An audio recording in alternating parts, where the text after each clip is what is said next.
नमस्ते सभी को। कैसे हैं आप सब? उम्मीद करती हूँ सब लोग बहुत अच्छे होंगे और अब तक जो क्लासेस हुई होंगी वो रिवाइज भी कर ली होंगी साथ साथ। ठीक है, तो जितना भी हम पढ़ते जाएंगे, जो स्टूडेंट साथ साथ रिवाइज करता जाएगा, क्वेश्चंस की प्रैक्टिस करता जाएगा, बेस अपने आप मजबूत होता चला जाएगा। ठीक है, गुड इवनिंग एवरीवन। एक बार नीचे स्क्रॉल करना। Good evening everyone.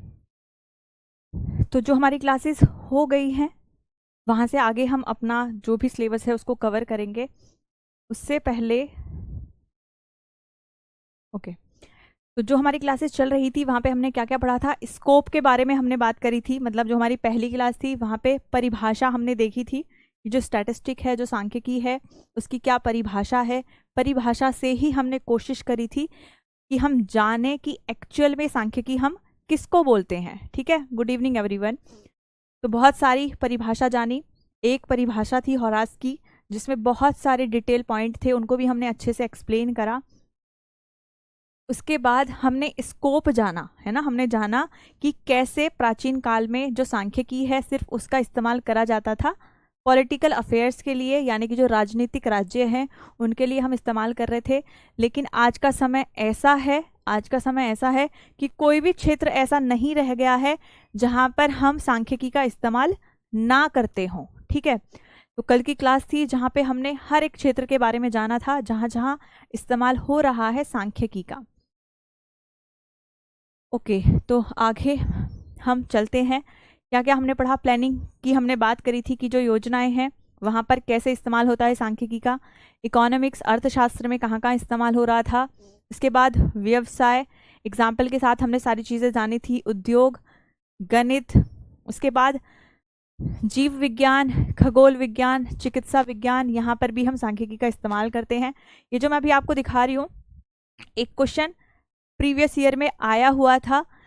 वैसे तो हम जब ये चीज़ें पढ़ेंगे कि लीस्ट स्क्वायर का हम कहाँ कहाँ पर इस्तेमाल कर रहे हैं आगे जब हम न्यूमेरिकल सॉल्व करेंगे, लेकिन एक क्वेश्चन कहाँ से पूछा गया था? क्वेश्चन पूछा गया था, यहाँ पे हम बात कर रहे हैं, in astronomy Gaussian normal law and method of least square used for studying movement of stars and planet. जो भी प्लैनेट हैं और जो स्टार हैं उनके मूवमेंट को ट्रैक करने के लिए या उनकी स्टडी करने के लिए हम लीस्ट स्क्वायर मेथड का इस्तेमाल करते हैं।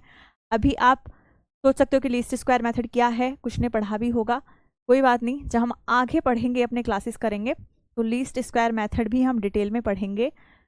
उसके बाद ये क्वेश्चन आया हुआ था कि लीस्ट स्क्वायर मेथड का हम जनरली कहाँ पर इस्तेमाल करते हैं। तो ऑप्शन में आया था बायोलॉजी में, एजुकेशन में, मेडिसिन में, कहाँ पर? तो आंसर क्या था उसका? आपका खगोल विज्ञान में। ठीक है, ये बस मुझे दिखाना था एक बार। उसके बाद ये भी हमने पढ़ा कि मनोविज्ञान में, शिक्षा के क्षेत्र में कैसे हम इस्तेमाल कर रहे हैं स्टैटिस्टिक का। इसके बाद बाउली का कोट था जिन्होंने बोला सांख्यिकी का ज्ञान किसी विदेशी भाषा या बीजगणित के ज्ञान के समान है, यह किसी भी समय और किसी भी परिस्थिति में उपयोगी सिद्ध हो सकता है। इसके बाद आगे चलते हैं। फंक्शंस की हम बात कर रहे थे, हमने क्या परिभाषा जानी थी? जो सांख्यिकी है may be defined as science, विज्ञान। किसका विज्ञान? कलेक्शन का, यानी कि आपके आंकड़ों के संग्रह का। अमन कोशिश रहेगी पीवाईक्यू की बुक आए, अगर नहीं आएगी तो मार्केट में जो बेस्ट बुक अवेलेबल होगी मैं वो आपको बता दूंगी, आप वो परचेज कर सकते हो। तो उससे होगा क्या, हम क्लासेस अपनी करते रहेंगे और साथ साथ हम, वैसे तो मैं खुद भी प्रैक्टिस कराऊंगी ही, बट आप लोग भी प्रैक्टिस करते रहेंगे।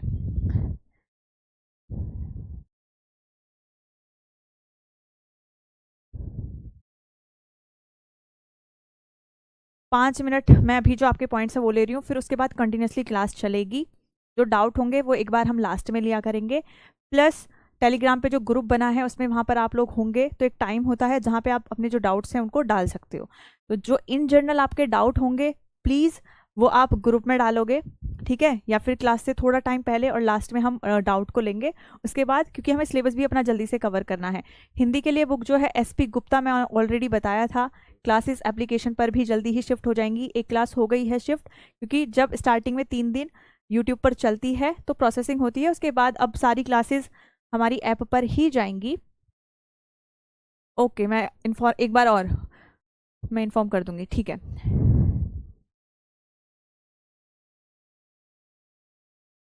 चलिए अब हम पढ़ते हैं आगे। तो क्या हम बात कर रहे हैं, फंक्शंस की हमने बात करी, हमने जो परिभाषा जानी थी, हमने पढ़ा कि ये साइंस है, विज्ञान है किसका, जो आंकड़े हैं उनको संग्रह करने का, प्रस्तुतिकरण, ये एक एक करके हम पढ़ा था हमने, अभी हम देखेंगे फिर से, विश्लेषण का, व्याख्या का, ये सब हमने जाना। उसके बाद एक एक पॉइंट हम कर रहे थे जब हम फंक्शन पढ़ रहे थे। पहला था हमारा कलेक्शन ऑफ डेटा, यानी कि डेटा का संग्रह, और हमने जाना कि ये कितना महत्वपूर्ण है, ये आधार है। अगर यहाँ पे आपने सटीक आंकड़े नहीं लिए, रेलेवेंट या एक्यूरेट जो आइडियाज़ हैं, जो एक्यूरेट इन्फॉर्मेशन है, जो आपके रेलेवेंट डेटा है, अगर आप वो नहीं लोगे तो आगे के जो आपके स्टेप होंगे सारे ही अपने आप क्या होते चले जाएंगे, खराब होते चले जाएंगे। तो ये सबसे इम्पोर्टेंट है, क्योंकि ये आधार है, आगे का जो भी स्टेप हैं इसी पर निर्भर करते हैं। क्योंकि अगर आंकड़े गलत तो उनकी प्रस्तुतिकरण भी गलत होगी, वहाँ की व्याख्या भी गलती होगी, उनका विश्लेषण भी गलती होगा, और जो आप आगे प्रिडिक्शन करोगे वो भी गलत ही होगी। तो हमने यहाँ पे पढ़ा था कि जो स्टैटिस्टिक है वो आपको क्या प्रोवाइड कराती है, एक सिस्टमैटिक एंड साइंटिफिक मेथड है, किसका, जो भी रिलायबल क्या है हमारा फैक्ट है, न्यूमेरिकल फैक्ट, वो प्राइमरी सोर्स से भी हो सकते हैं, आपके प्राथमिक या फिर द्वितीयक डेटा भी हो सकता है। इसको एकत्रित करने हेतु व्यवस्थित और वैज्ञानिक विधियां प्रदान करती है। यह डेटा की सटीकता, जो स्टैटिस्टिक है, ये क्या सुनिश्चित करती है कि जो आप डेटा ले रहे हो वो सटीक हो और रेलेवेंट हो। सुनिश्चित करने के लिए उचित योजना, स्रोतों के चयन, किस किस के लिए हम इसका इस्तेमाल कर रहे हैं। तो यहाँ पे हम बेसिकली जो कलेक्शन ऑफ डेटा है उस पॉइंट को हम अच्छे से कर रहे हैं। ओके, ये हमारी पहली क्लास है एप्लीकेशन पर। तो उस पॉइंट पर, मतलब जब हम यूट्यूब पर क्लासेस कर रहे थे, आपके डाउट्स ज़्यादा नहीं लिए जा रहे थे। अभी आज हमारी क्योंकि पहली क्लास है तो बहुत सारे डाउट आ भी रहे हैं। तो आज क्योंकि पहली क्लास है हमारी एप्लीकेशन पे, तो मैं आपके पॉइंट ले रही हूँ, डाउट जो हैं आपके मैं ले रही हूँ, है ना। बाकी आगे से हम जो टाइम है अपना पढ़ाई को ज़्यादा देंगे और डाउट के लिए स्टार्टिंग का पॉइंट और लास्ट का पॉइंट रखेंगे। ओके, जो बैकग्राउंड है आगे की क्लासेस में आपको चेंज्ड ही मिलेगा, है ना, क्योंकि कल पूरा टॉपिक नहीं हो पाया था। तो ये कल के नोट्स थे जिनको हम आगे कंटिन्यू कर रहे हैं। आगे जो भी हमारी क्लासेस होंगी, ठीक है, इसको चेंज कर दिया जाएगा। दूसरा है, ओके अमन आपका डाउट हो गया। नेक्स्ट किसका डाउट था, नोट्स। नोट्स एक बार आप लोग मुझे बताओ कि आपको प्रिंटेबल नोट्स चाहिए या हैंड रिटन, क्योंकि हैंड रिटन नोट्स भी अवेलेबल हैं शायद। क्लास पीडीएफ तो आपको मिलेंगी ही मिलेंगी। बिल्कुल, क्वेश्चंस हम लोग कर ही रहे हैं, पहले भी हमने क्वेश्चन सॉल्व करे हैं और आगे भी जो जो हमारे टॉपिक कवर होते जाएंगे उनसे रिलेटेड क्वेश्चंस की हम लगातार प्रैक्टिस करेंगे, ठीक है। ओके, तो आज जो टेलीग्राम वाला ग्रुप होगा उसमें आप अपने डाउट्स डाल सकते हो। बाकी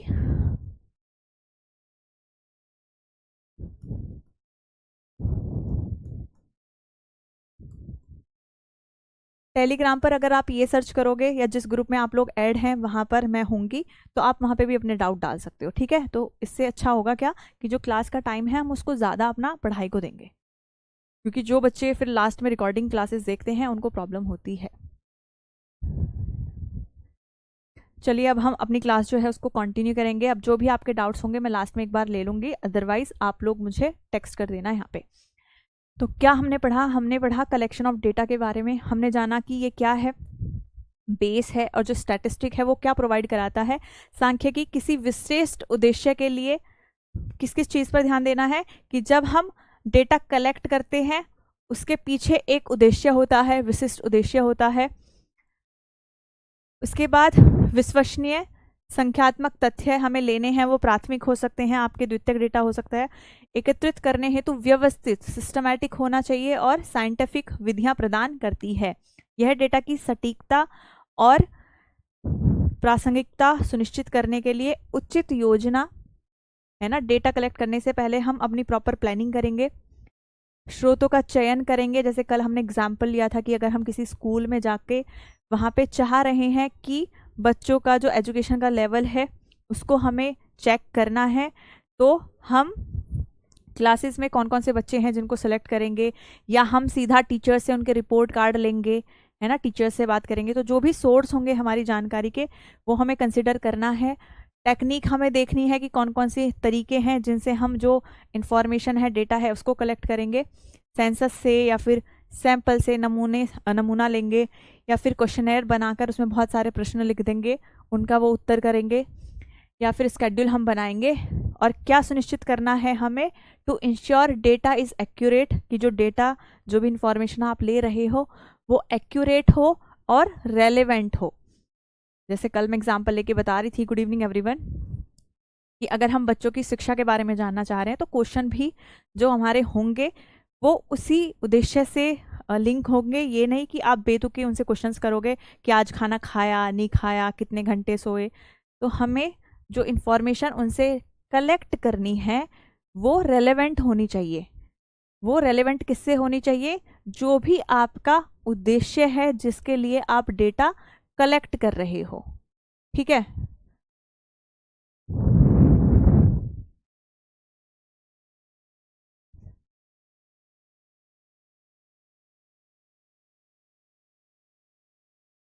क्लास बार बार रुक रही है क्या, एक बार चेक करना।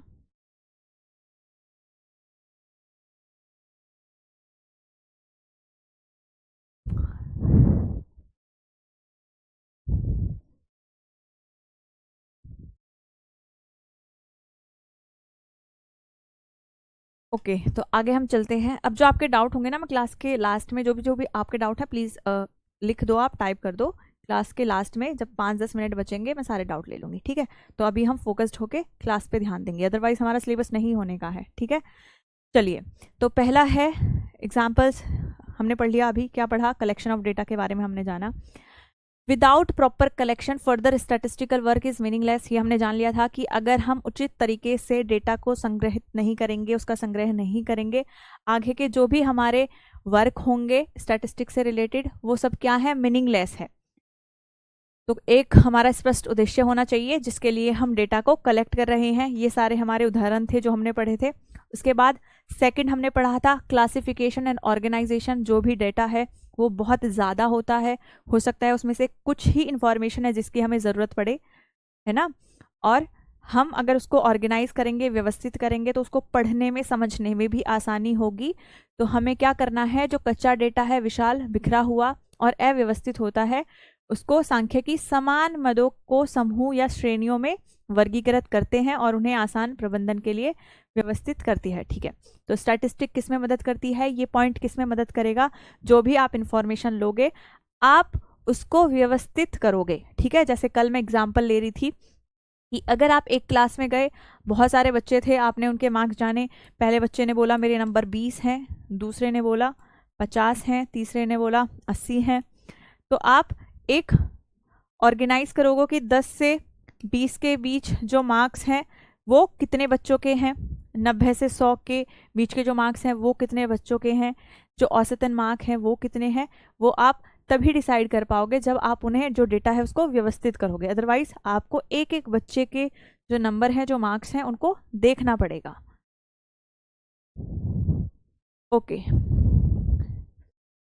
तो यहाँ पर हम और क्या पढ़ रहे हैं, एक बार इंग्लिश में हम देख लेते हैं। Raw data is huge, scattered and unmanageable. तो स्टैटिस्टिक क्या करेगी, क्लासीफाई करेगी, सिमिलर आइटम्स को ग्रुप में रखेगी। अगर बहुत, यहाँ पे ऐसे भी हम इसको ग्रुप बना सकते हैं कि गर्ल्स का अलग से बना ले, बॉयज़ का अलग से बना ले, कि अगर हम बात कर रहे हैं 90 से 100 नंबर किसके आए हैं, तो लड़कों के कितने नंबर, मतलब कितने लड़के थे जिनके 90 से 100 के बीच में नंबर आए हैं, कितनी लड़कियां थी जिनके 90 से 100 के बीच में नंबर आए हैं। तो जो भी जानकारी है हम उसको अलग अलग तरीके से व्यवस्थित करने की कोशिश करेंगे, अलग अलग आधार पर। उससे हमें ईजी रहेगा जो डेटा है उसको पढ़ना। This condense massive data into a manageable form. इस पर्टिकुलर जो फंक्शन है, इससे क्या होगा, हमारा जो विशाल डेटा है, जो मैसिव डेटा है, जो रॉ डेटा है, वो प्रबंधनीय रूप में संक्षेपित किया जा सकता है। नेक्स्ट है जो क्लासिफिकेशन है, इससे कॉम्प्लेक्सिटी जो है वो रिड्यूस हो जाएगी। हम टेबल की फॉर्म में दिखा सकते हैं, अभी जैसे पढ़ा था ना, रो और टेबल बनाकर कि इतने मार्क्स मेल के कितने हैं, फीमेल के कितने बच्चे हैं जिनके 0 से 10 के बीच में, टोटल बच्चे कितने हैं, जिनके 0 से 10 के बीच में मार्क्स हैं, ये सब हम। उसके बाद उदाहरण दिए थे, ये एक बार आप वैसे कल की क्लास में मैंने बता दिए थे। उसके बाद हमने बात करी थी प्रेजेंटेशन की।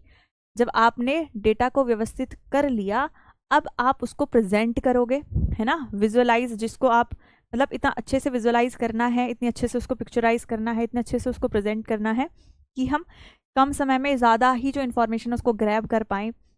तो क्या बोला गया है, व्यवस्थित जो डेटा है उसको सरल, आकर्षक और सुगम रूप से प्रस्तुत किया जाता है।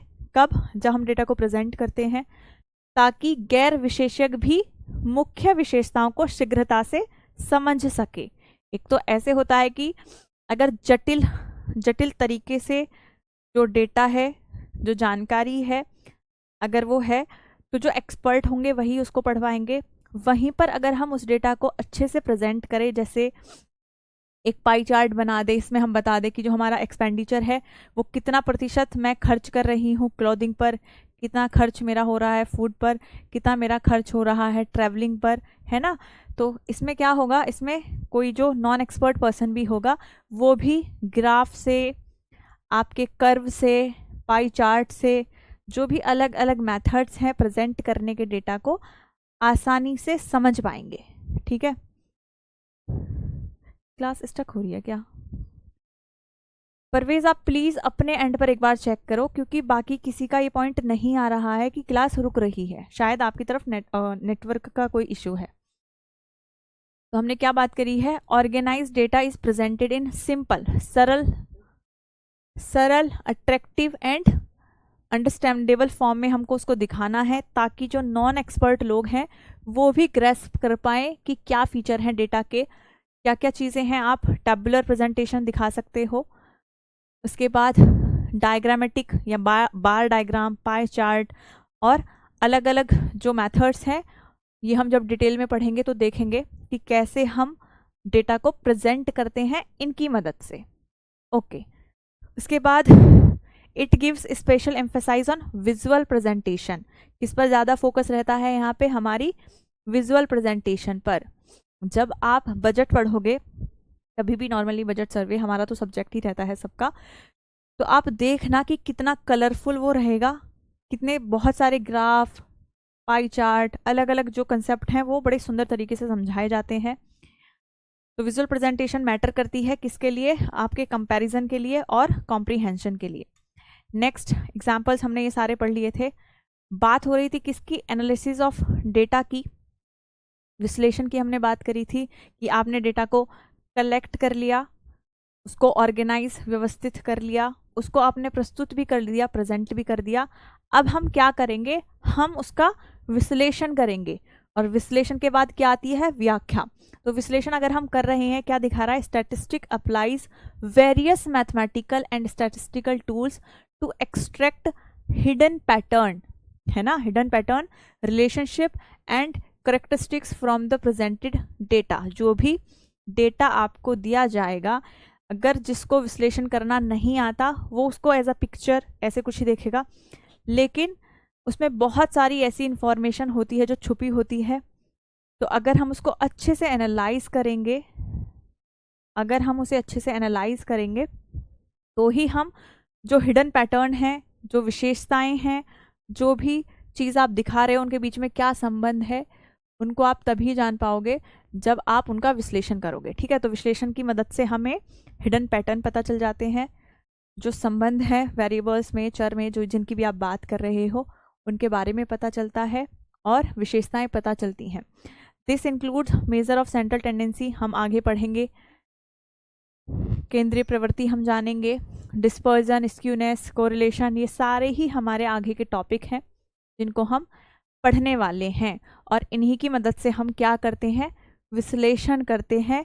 जो भी डेटा जिसका प्रस्तुतिकरण हो चुका है ना, जिसको हम जो प्रेजेंट हो चुका है डेटा, उसका विश्लेषण हम इनकी मदद से करते हैं। तो इसीलिए मैंने बोला था जो स्टार्टिंग की क्लास है वो आधार है आपकी आगे की क्लासेस का। जब हम यहाँ पे न्यूमेरिकल्स वगैरह सॉल्व करेंगे, सारी चीज़ें पढ़ेंगे ही, लेकिन हमें पता होना चाहिए कि हम किस कारण से उन्हें पढ़ रहे हैं। अगर हम कोरिलेशन पढ़ रहे हैं, अगर हम प्रायिकता पढ़ रहे हैं, अगर विषमता पढ़ रहे हैं, कोई भी सहसंबंध, सूचकांक, संख्या, तो हमें पता हो कि ये हम पढ़ रहे हैं डेटा का विश्लेषण करने के लिए। ठीक है, इनका जो रोल है वो कहाँ पर है, आंकड़ों के विश्लेषण में ही इनका रोल है। उसके बाद analysis transform data into meaningful information. जो भी एनालिसिस है उसकी मदद से हम क्या कर पा रहे हैं कि जो डेटा है वो एक हमारी मीनिंगफुल जानकारी बन पा रही है, हमें कुछ मीनिंगफुल इंफॉर्मेशन वहाँ से मिल रही है। उसकी आगे व्याख्या हम करते हैं। एक बार एग्जाम्पल देख लो कि हमने मीन मीडियन निकाल दिया, किसका हमें देखना था कि जो औसत आय स्तर क्या है। ठीक है, अब डेटा तो हमें गिवन था, हमें बहुत सारे जो वर्कर थे उनकी आय का स्तर पता चला, लेकिन हमें क्या जानना था, हमें जानना था कि इस कंपनी में जो औसतन आय स्तर है वो कितना है। उसके बाद विज्ञापन व्यय और बिक्री मात्रा के बीच सहसंबंध गुणांक ज्ञात करता है। कोरिलेशन, हम ये भी मैंने पढ़ा था कि अगर हम विज्ञापन पर खर्च कर रहे हैं उसका हमारी सेल पर क्या प्रभाव पड़ रहा है, ये हम जब कोरिलेशन वाला चैप्टर पढ़ेंगे वहाँ पर हम देखते हैं कि अलग अलग जो चर हैं, अलग अलग जो वेरिएबल्स हैं वो कैसे एक दूसरे को प्रभावित करते हैं, क्या उनमें ऋणात्मक संबंध है, क्या उनमें पॉजिटिव रिलेशन है ना। उसके बाद नेक्स्ट है कृषि उत्पादन में मौसमी बदलावों का अध्ययन करने के लिए समय श्रृंखला विश्लेषण का उपयोग करना, यानी कि using time series. Time series का इस्तेमाल हम कहाँ पर करेंगे, जब हमें पढ़ना होगा seasonal variation in agriculture production, कि जो सीजन है, जो भी सीजन में परिवर्तन आ रहा है उसकी वजह से क्या क्या प्रभाव पड़ रहा है उत्पादन पर, है ना। तो ये हम टाइम सीरीज की मदद से पढ़ते हैं, यानी कि जो भी हमें डेटा हम कलेक्ट करेंगे क्या प्रभाव पड़ रहा है वो विश्लेषण का पार्ट है जिसमें हम दिखा रहे हैं। नेक्स्ट, ये और एग्जाम्पल दिए हुए थे। उसके बाद हमने पढ़ा था इंटरप्रिटेशन के बारे में। अब आपने जो जानकारी वहाँ से निकाली है, जो एनालिसिस आपने करा है, आपको उसे क्या करना है, इंटरप्रेट करना है। कैसे, एक बार देख लेते हैं। After analysis statistic draw logical conclusion. अब जो भी आपने डेटा कलेक्ट करा था एनालिसिस की मदद से, आपने उसको यूजफुल इंफॉर्मेशन बनाया। ठीक है, मीनिंगफुल इंफॉर्मेशन।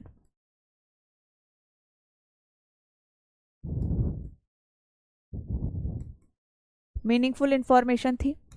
अब हमें उस इंफॉर्मेशन से, वो जो भी जानकारी हमने निकाली है विश्लेषण करके, अब हमें उसका लॉजिकल कंक्लूजन निकालना है, यानी कि तार्किक निष्कर्ष हमें निकालना है, इन्फ्रेंस हमें निकालना है। ये कैसे एक्सप्लेन करेगा, what the figure really mean in the given context considering limitations and possible cause. इन्होंने बोला है कि विश्लेषण व्याख्या करने के लिए किसकी ज़रूरत होती है, कौशल की ज़रूरत होती है और कौशन की, सावधानी की भी ज़रूरत होती है।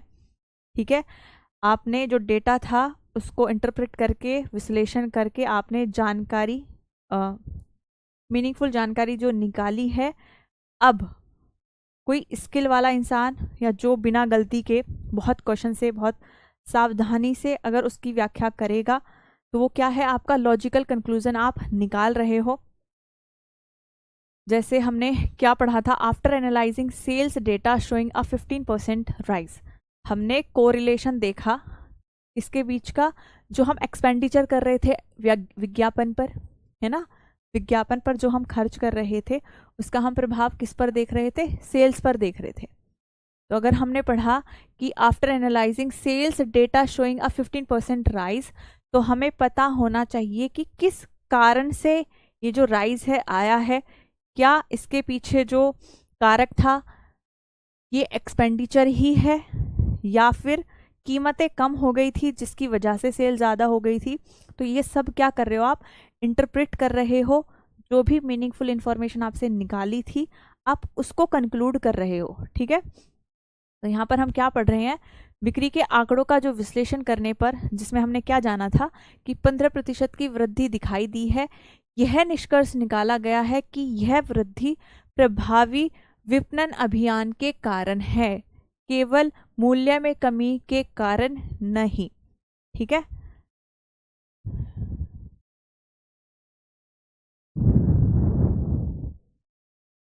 उसके बाद क्या निष्कर्ष निकाला गया है और एग्जाम्पल दिए गए हैं। दो चरों के बीच उच्च सहसंबंध का अर्थ यह नहीं है कि एक चर दूसरे का कारण है।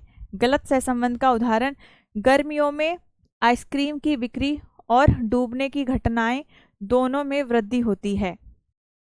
तो ज़रूरी नहीं है कि इनमें कोई सहसंबंध है ना, इनडायरेक्टली हो सकता है लेकिन प्रत्यक्ष रूप से तो नहीं है। Concluding from literacy rate data that female literacy has improved, हमने क्या कंक्लूड करा है कि जो साक्षरता दर है वो फीमेल का इम्प्रूव हुआ है। लेकिन आप क्या व्याख्या कर रहे हो, क्या आप इंटरप्रेट कर रहे हो कि अभी भी यह मेल लिटरेसी से पीछे है। तो अब हम क्या कर सकते हैं, जो पॉलिसीज़ हैं, जो टारगेटेड पॉलिसीज़ हैं वो बना सकते हैं कि हम अच्छा कर रहे हैं, साक्षरता दर अच्छा हो रहा है, लेकिन अभी भी जो भी हमने जानकारी ली, जो भी हमने डेटा लिया, जो भी हमने उसको एनालाइज करा, हमने जाना कि अभी भी हम पुरुष से पीछे हैं। तो अब जो हमारी पॉलिसीज़ होंगी, जो भी योजनाएं बनाई जाएंगी, वो टारगेटेड होंगी कि हमें और अच्छा करना है।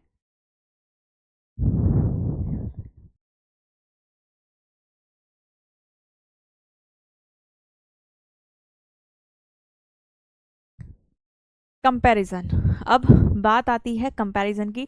जब हम स्टार्टिंग में परिभाषा देख रहे थे तो वहाँ पे एक वर्ड आ रहा था रिलेटेड टू ईच अदर, ऐसे करके रिलेटेड टू ईच अदर।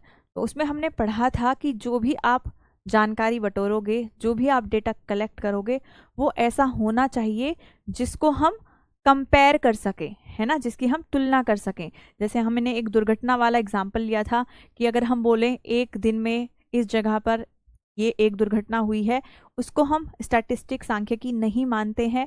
वहीं पर अगर हम बोलें कि पिछले वर्ष में इस क्षेत्र में इतनी दुर्घटनाएं हुई हैं, हम उसकी तुलना कर पाएंगे कि आने मतलब जो पुराना साल था और जो इस बार का साल है, दोनों में क्या अंतर है, कि पिछले साल क्या लेवल था दुर्घटना का, इस बार दुर्घटनाएं बढ़ी हैं या घटी हैं, तो हम कंपेयर कर पा रहे हैं। तो यहाँ पे हम क्या पढ़ रहे हैं, comparison, statistic enable objective comparison between different set of data relating to the same phenomena. ठीक है, यानी कि डिफरेंट पीरियड्स, प्लेस और ग्रुप। डिफरेंट पीरियड ये हो गया कि अगर हम बात करें 2024 में कितनी दुर्घटनाएं हुई हैं और इस बार 2025 में कितनी दुर्घटनाएं हुई हैं, तो यहाँ पे हमने अलग अलग जो काल है, अलग अलग जो पीरियड है उसको कंसिडर करा है। हम जो तुलना है वो दूसरे क्षेत्र के साथ भी कर सकते हैं कि उत्तर प्रदेश में 2024 में कितनी दुर्घटनाएं हुई हैं, उसकी तुलना हम कर सकते हैं कि बिहार में 2024 में कितनी दुर्घटनाएं हुई हैं, इसके साथ भी हम कंपेयर कर सकते हैं और ग्रुप में भी हम कंपेयर कर सकते हैं। तो सांख्यिकी एक ही घटना से संबंधित विभिन्न आंकड़े, विभिन्न अवधि, स्थान या समूह के बीच तुलना करने में सक्षम बनाती है। तो जो डेटा हम कलेक्ट करते हैं उसकी एक और विशेषता क्या होती है, उसकी विशेषता होती है कि हम तुलना कर सकते हैं। ठीक है, कंपैरिजन जो है वो पॉसिबल है। क्या बोला गया है, comparison is possible only when data is homogeneous. जैसे मैंने अभी बात करी थी, जो डेटा था किससे रिलेटेड था, वर्ष बेशक अलग थे, लेकिन हम किसकी बात कर रहे थे, दुर्घटनाओं की बात कर रहे थे, है ना।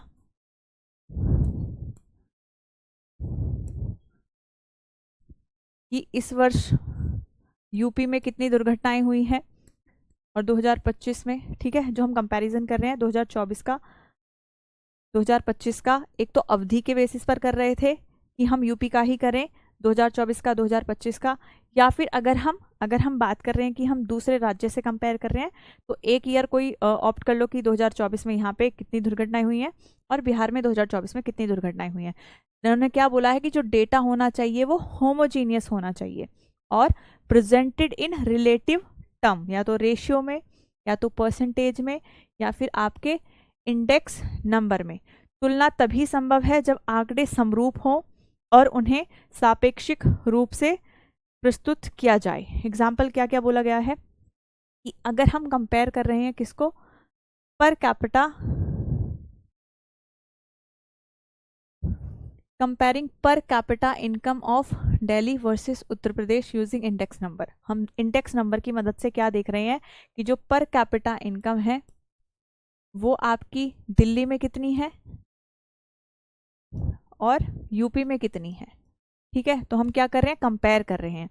उसके बाद एक्सपोर्ट फिगर यानी कि हमारी निर्यात आंकड़ों को हम देख रहे हैं कि 2020 में क्या फिगर थी, कितने आंकड़े थे, क्या अमाउंट थी जो हमने क्या करी है, निर्यात करी है, और 2025 में कितनी है।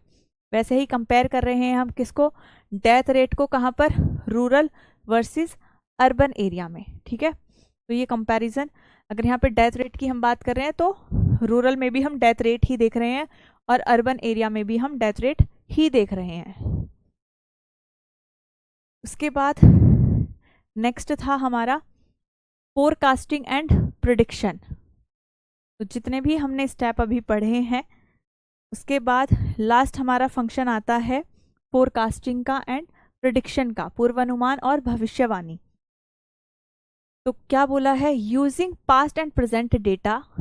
अभी तो हम देख रहे थे कि 2024 में 2025 में हमने जानकारी बटोरी दुर्घटना को लेकर, तो हम क्या कर सकते हैं, उस डेटा का इस्तेमाल कर सकते हैं आगे फ्यूचर के लिए कि क्या स्टेप लिए जा सकते हैं। अगर हम मान के चल रहे हैं कि 2024 में जो दुर्घटनाओं के आंकड़े थे वो अब बहुत ज़्यादा हो गए हैं 2025 में, तो हम 2026 के लिए फोरकास्ट करेंगे कि हो सकता है और ज़्यादा दुर्घटनाएं हों, तो हम क्या क्या स्टेप उठा सकते हैं, क्या समाधान हम लेके आ सकें कि ये जो नंबर है इसको हम कम कर पाएँ। तो क्या बोला गया है, using past and present data statistic help predict future trend, कि फ्यूचर में क्या पॉसिबिलिटीज हैं, and values under condition of uncertainty, technique like regression, time series and probabilities are used. Future की प्रिडिक्शन के लिए, फ्यूचर का ट्रेंड जानने के लिए हम इस्तेमाल करते हैं किसका, आपके रिग्रेशन का, टाइम सीरीज का एंड प्रोबेबिलिटी का। ठीक है,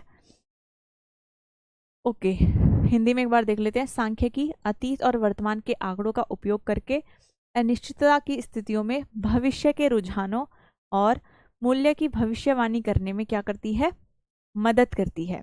इससे प्रतिगमन, समय श्रृंखला और संभाव्यता जैसी तकनीकों का उपयोग किया जाता है। तो अगर जब आप चैप्टर पढ़ोगे, आप प्रोबेबिलिटी का चैप्टर पढ़ोगे, रिग्रेशन पढ़ोगे, टाइम सीरीज पढ़ोगे, तो हमें पता होना चाहिए कि ये तीनों ही जो कंसेप्ट हैं हम किस लिए पढ़ रहे हैं, ताकि हम फोरकास्ट कर पाएँ, ताकि हम पूर्व अनुमान लगा पाएँ, भविष्यवाणी कर पाएँ, जो भी ट्रेंड आगे आने वाले हैं, जो भी रुझान आगे आने वाले हैं उनको जानने के लिए। ठीक है, this function reduce risk in planning. तो अगर हम ऐसे ही मतलब रैंडमली कुछ भी प्लान करने लग जाते, उसकी तुलना में अगर हम ये स्टेप्स फॉलो करेंगे, है ना, कि पास्ट में क्या चल रहा है, अभी प्रेजेंट में कैसे चीज़ें चल रही हैं, तो हम फ्यूचर के लिए जो योजनाएं हैं वो अच्छी बना पाएंगे। जो रिस्क है कि हमारी योजनाएं फेल हो जाएं, हम उस रिस्क को कम कर सकते हैं। नेक्स्ट कुछ एग्जाम्पल दिए गए हैं। Forecasting next years demand for smartphone based on past sales trend.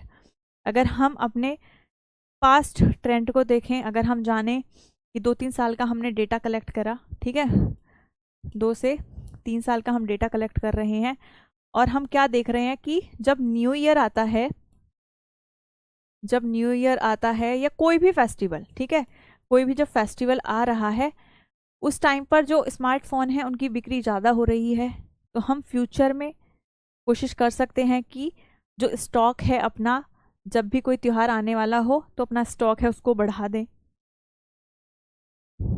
तो ये हमने जाना है यहाँ पे। इसके बाद predicting population growth of India for 2031 using census data, और किसका इस्तेमाल कर रहे हैं हम कि प्रिडिक्ट करें कि पॉपुलेशन की ग्रोथ कितनी होने वाली है। नेक्स्ट है business forecasting profit for the next quarter using regression analysis. उसके बाद हमने जान लिया, अभी हमने सिर्फ क्या जाना है कि भविष्यवाणी, अभी हमने पूर्व अनुमान लगाया है कि फ्यूचर में क्या क्या चीज़ें होने वाली हैं या हो सकती हैं। इसके बेसिस पर जो हमने डेटा लिया था अपने पास्ट का और प्रेजेंट का,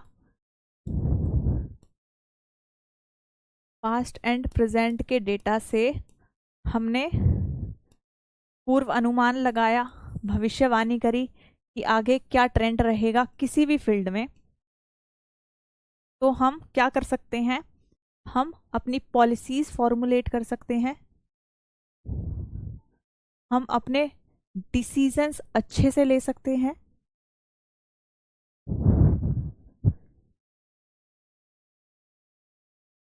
नहीं यूट्यूब पर क्लासेस नहीं होंगी अब।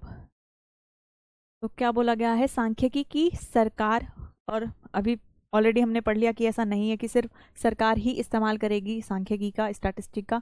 सारे ही स्कोप जब हमने पढ़ा था, सारे ही क्षेत्र हमने जाने हैं, हर जगह इस्तेमाल हो रहा है। तो जो सांख्यिकी है, सरकार, व्यवसाय, उद्योग, अनुसंधान में योजना बनाने, नीति निर्माण, परिकल्पनाओं के परीक्षण और सूचित निर्णय। एक होता है निर्णय लेना, एक होता है सूचित निर्णय लेना।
सॉरी सॉरी सॉरी, पानी पिया था मैंने, इसलिए माइक ऑफ कर दिया था। ओके,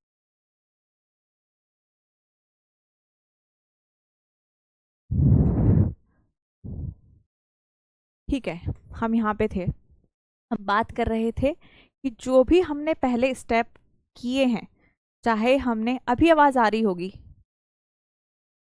है ना, हम क्या बोल रहे हैं, अभी आवाज आ रही है ना, अभी वॉइस क्लियर है? ओके, अभी वॉइस क्लियर है? प्लीज कोई बता दो मुझे एक बार।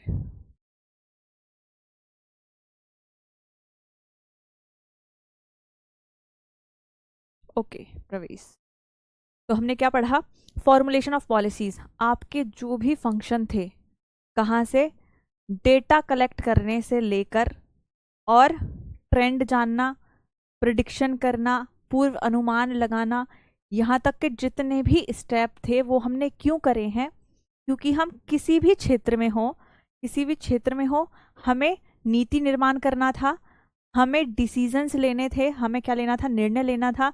तो अगर हम चाहते थे कि जो निर्णय हमारे हो वो सूचित निर्णय हो, इन्फॉर्म्ड डिसीजन हो, रैंडमली मुंह उठा के कोई भी डिसीजन नहीं लेना, है ना। अगर हम चाह रहे हैं कि जिस भी फील्ड में, चाहे हम व्यवसाय में हो, चाहे हम सरकार का हिस्सा हो, चाहे हम उद्योग में हो, चाहे हम अनुसंधान में हो, कहीं पर भी हो, अगर हम चाहते हैं कि जो नीति निर्माण हम करें वो बहुत इफ़ेक्टिव रहे, बहुत अच्छे से उसका हमें लाभ मिले, जो हम निर्णय ले, जो डिसीजन ले वो रिस्क फ्री हो, उनका प्रभाव अच्छा हो, तो हम ये सारे ही स्टेप्स को फॉलो करेंगे। तो जो अल्टीमेट गोल था जिसके लिए ये स्टैटिस्टिक बना है, या जो भी फंक्शन हमने अभी देखे थे, वो किसके लिए थे, वो थे आपके formulation of policies and decision making.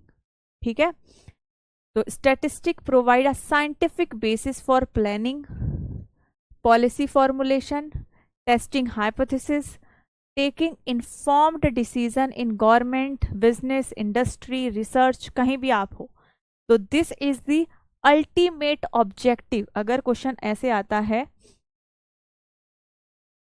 अगर क्वेश्चन ऐसे आता है कि जो अल्टीमेट ऑब्जेक्टिव है वो क्या है स्टैटिस्टिक का, या जो फंक्शंस हैं, जो अल्टीमेट ऑब्जेक्टिव है वो क्या है, तो हम बोलेंगे formulation of policies and decision making. ठीक है, नीति निर्माण और निर्णय लेना, सूचित निर्णय लेना, ये हमारा अल्टीमेट ऑब्जेक्टिव है, उद्देश्य है।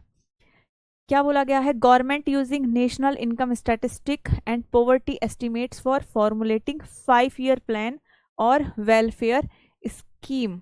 जो भी स्कीम बनाई जाती हैं वो रेंडमली स्कीम्स नहीं बनाई जाती हैं, पहले डेटा कलेक्ट करा जाता है ना, सारी चीज़ें कंसीडर करी जाती हैं, उसके बाद जो पॉलिसीज़ हैं उनको हम बनाते हैं। जैसे स्टार्टिंग में हमने पढ़ा था कि अगर सरकार चाहती है गरीबी को कम करना किसी पर्टिकुलर क्षेत्र में, तो पहले वो उस क्षेत्र के बारे में जानना चाहेगी कि वहाँ पे अभी फ़िलहाल आय का स्तर क्या है, साक्षरता दर क्या है, रोजगार का स्तर क्या है, कितनी स्किल्स हैं लोगों के पास, उस एरिया में कितने स्कूल्स हैं, है ना, ये सारी चीज़ें कंसीडर करी जाएंगी।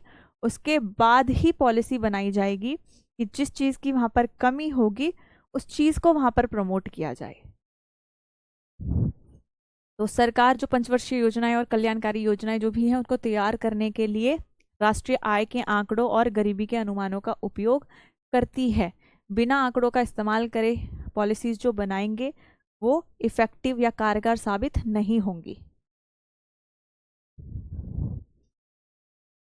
उसके बाद अभी आवाज आ रही है, अभी साउंड प्रॉब्लम नहीं है।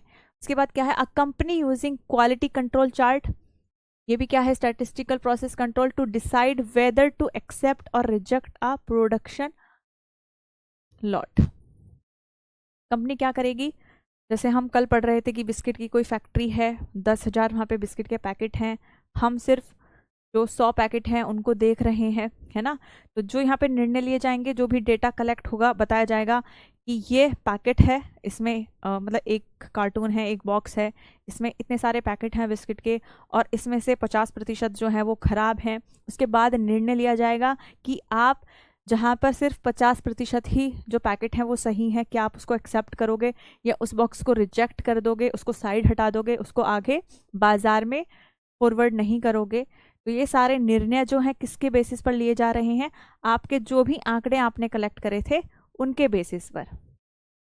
आरबीआई किसका यूज करती है? RBI using inflation and money supply data for monetary policies decision. RBI भी किसका इस्तेमाल करती है? इन्फ्लेशन का और मनी सप्लाई डेटा का। किसके लिए? कि अपनी आगे की जो भी नीतियां हैं, मुद्रास्फीति जो नीतियां हैं उनको बना पाए।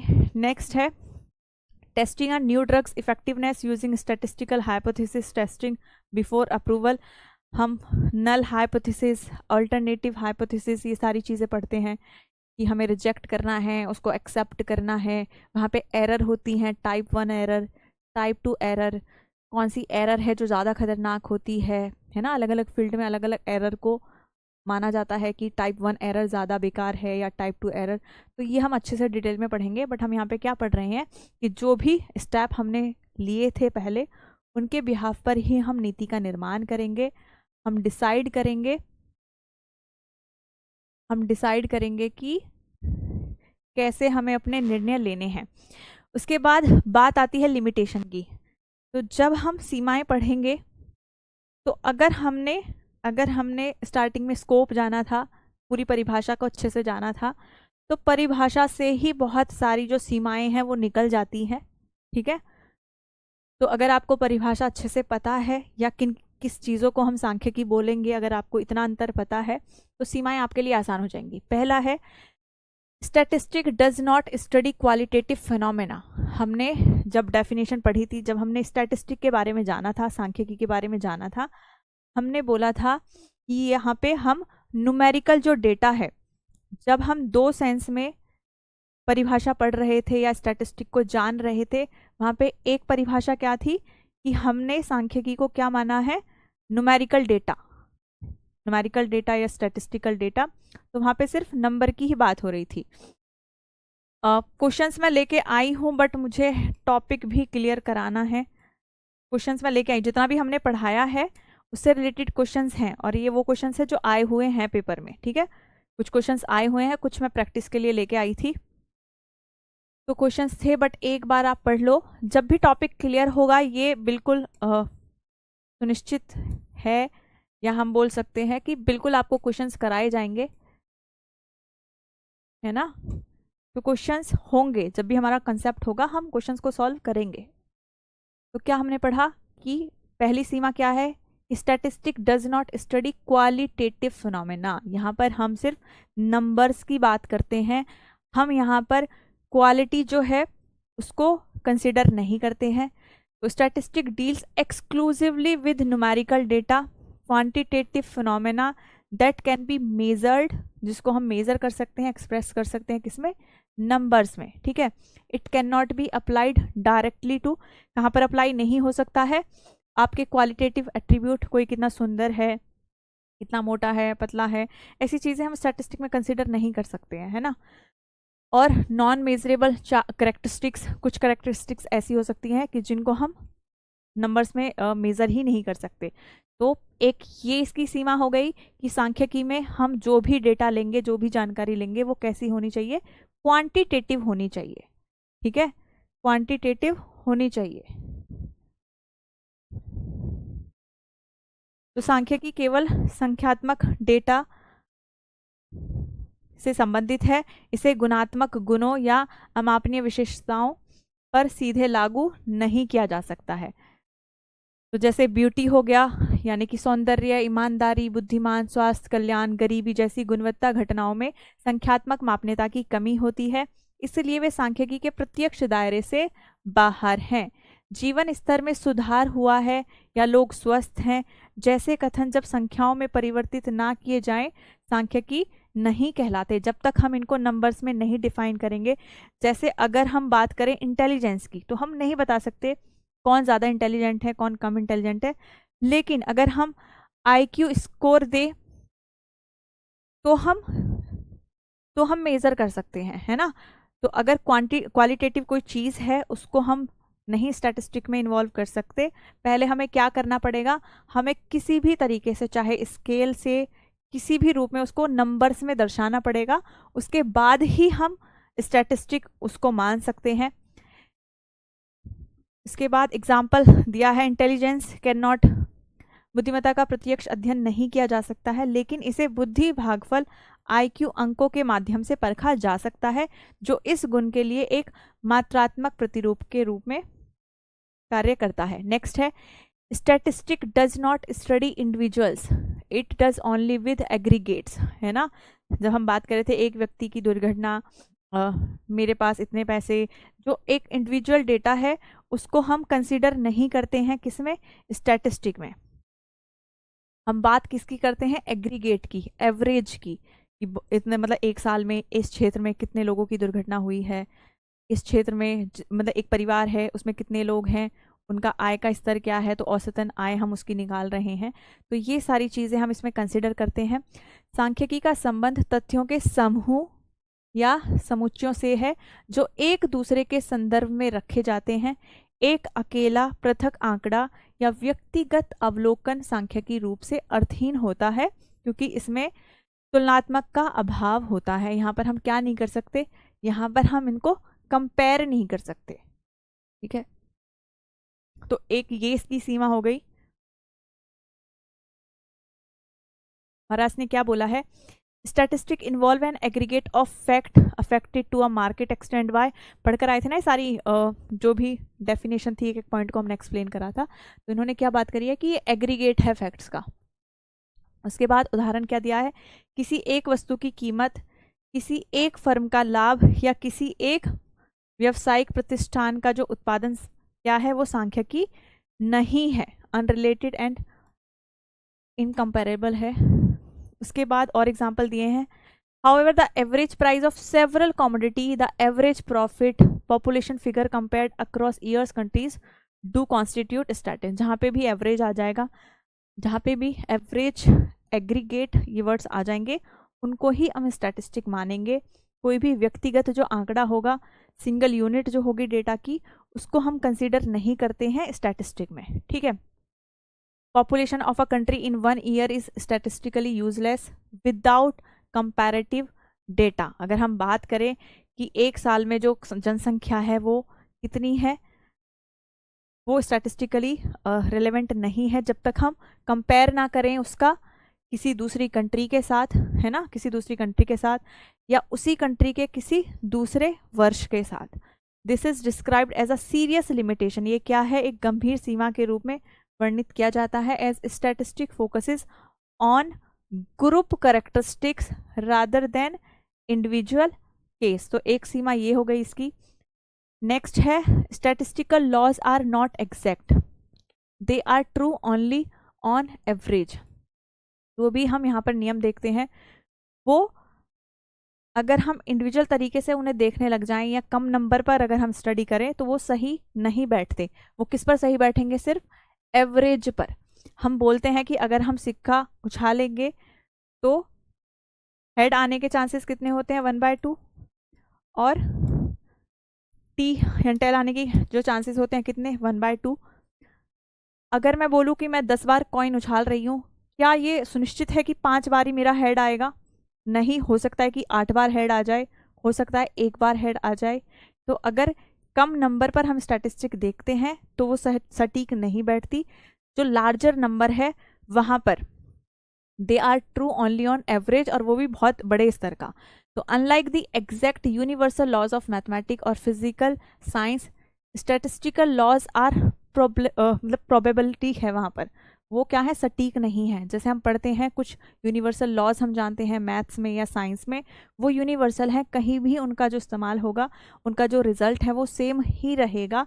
जबकि जो आपका ये सांख्यिकी है, जो स्टैटिस्टिकल है, यहाँ पर प्रोबेबिलिटी है, और ये कब ट्रू करेगा, बस एवरेज के केसेस में या फिर under large number of observation. गणित या भौतिक विज्ञान के सटीक सार्वभौमिक नियमों के विपरीत सांख्यिकी में नियम में क्या है, संभाव्यता है, और केवल औसत रूप से ये बड़ी संख्या में परीक्षणों का आधार पर ही सत्य होते हैं।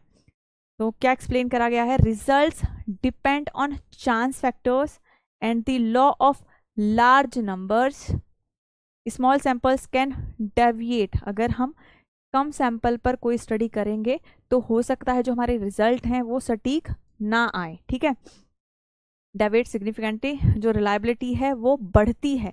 रिलायबिलिटी बढ़ेगी जब हम अपने एग्रीगेट या जो अपना साइज है हमारा सैंपल का उसको हम बढ़ाएंगे, है ना। अब मान के चलो हम बात कर रहे थे किसी स्कूल की, वहां पर 1000 छात्र हैं। अब हम अगर 1000 छात्र का IQ जानने की कोशिश करेंगे तो हम बेहतर रिजल्ट निकाल पाएंगे। वहीं पर अगर मैं 5 स्टूडेंट पर IQ चेक करूं, 5 लोगों का सैंपल लूं और बोलूं कि जो इनका IQ का लेवल है वो ही इन 1000 लोगों का IQ लेवल है, तो क्या यहाँ पर एक्यूरेसी होगी? नहीं होगी। जितना ज़्यादा मैं इस नंबर को बढ़ाऊंगी, अगर मैं 500 लूंगी तो मैं और बेहतर रिजल्ट की तरफ जाऊंगी। ये हम यहाँ पे पढ़ रहे हैं, ठीक है। नमस्ते सौरभ। इसके बाद एग्जाम्पल दिया है probability of head in a single toss of fair coin, half है, ठीक है। अगर हम 10 बार कॉइन को उछालेंगे तो हो सकता है हम हेड 0 बार आए, 8 बार आए, 9 बार आए, और हो भी सकता है कि 10 बार ही हेड आ जाए, है ना। कभी ये नहीं पॉसिबल है कि 5 बार ही हेड आएगा, 5 बार ही टेल आएगा। तो only when the experiment is repeated a very large number of time do we expect approximately 50% heads. अगर बहुत बार ट्रायल होगा तब हम सुनिश्चित कर सकते हैं कि 50% रहेगा हेड का और टेल का। कम नंबर पर जब हम अप्लाई करेंगे जो स्टैटिस्टिक है वो इनएक्यूरेट हो सकती है।